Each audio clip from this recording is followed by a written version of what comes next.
भारत में राष्ट्रीय पक्षी मोर सहित कई पक्षियों की आबादी बहुत तेजी से घट रही है और पक्षी की कई स्पीसीज पर संकट खड़ा हो रहा है। मथुरा जो भगवान श्री कृष्ण की नगरी है, वहाँ पर भी मोर बहुत कम नजर आने लगे हैं। इस स्थिति को देखते हुए सरकार ने ड्यूरिंग द रिसेंट ईयर्स क्या क्या विशेष कदम उठाए हैं और वो सकारात्मक परिणाम सामने आए हैं क्या? माननीय सदस्य ने सही कहा है, वो मथुरा से आती हैं और भगवान कृष्ण के भी मोर पंख ही सिर पे हम देखते हैं। बाकी जो हमारे तमिलनाडु के मित्र हैं वो भी इस बात को जानते हैं कि वहाँ भी भगवान शिव के पुत्र कार्तिकेय की सवारी भी मोर है। तो मोर हमारी पूरी पौराणिक सभ्यताओं में है। ये जो एंडेंजर्ड स्पीशीज़ हैं, इसके लिए हम समय समय पर नोटिफिकेशन भी निकालते हैं। जो कई पक्षी ऐसे हैं जिनके शिकार किया जाता है और उनके कई भागों का उपयोग कई अन्य तरीके से किया जाता है, उसके लिए भी हम अपने क्राइम ब्यूरो की तरफ से एक सख्त प्रोटेक्शन के मेजर्स करते हैं। जो पक्षी एंडेंजर्ड हैं उनके ब्रीडिंग और कंजर्वेशन सेंटर हमने चलाए हैं। जैसे कि हम सब जानते हैं कि भारत बायोडाइवर्सिटी के मामले में रिच और लीडिंग कंट्री है, लेकिन ये भी सच है कि कई पशु पक्षियों पर एक्सटिंक्ट होने का खतरा मंडरा रहा है। गंभीर खतरे और अन्य विलुप्त पशु पक्षियों की रक्षा करने के लिए सरकार कई योजनाएं पॉलिसीज लाई है, लेकिन सफलता नहीं पा रही है।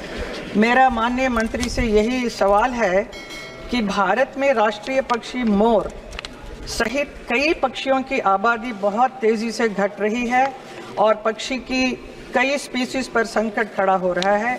यहाँ तक कि मथुरा जो भगवान श्री कृष्ण की नगरी है, वहाँ पर भी मोर बहुत कम नज़र आने लगे हैं।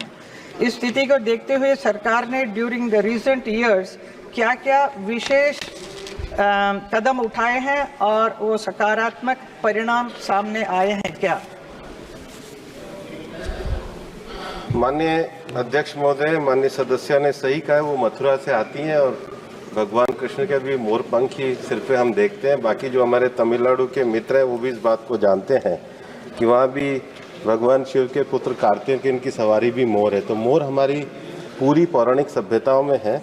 माननीय सदस्य ने जो कहा है कि हम एंडेंजर्ड स्पीशीज़ के लिए अलग अलग प्रोग्राम चलाते हैं और विशेष रूप से tiger conservation, lion conservation, elephant conservation, इनके लिए तो हम चलाते ही हैं।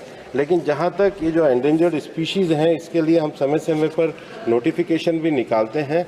और एक जो सबसे बड़ा खतरा है कि जो कई पक्षी ऐसे हैं जिनके शिकार किया जाता है और उनके कई भागों का उपयोग कई अन्य तरीके से किया जाता है, उसके लिए भी हम अपने क्राइम ब्यूरो की तरफ से एक सख्त प्रोटेक्शन के मेजर्स करते हैं। जो पक्षी एंडेंजर्ड हैं उनके ब्रीडिंग और कंजर्वेशन सेंटर हमने चलाए हैं और उसमें भी अपेक्षित सफलता प्राप्त करी है।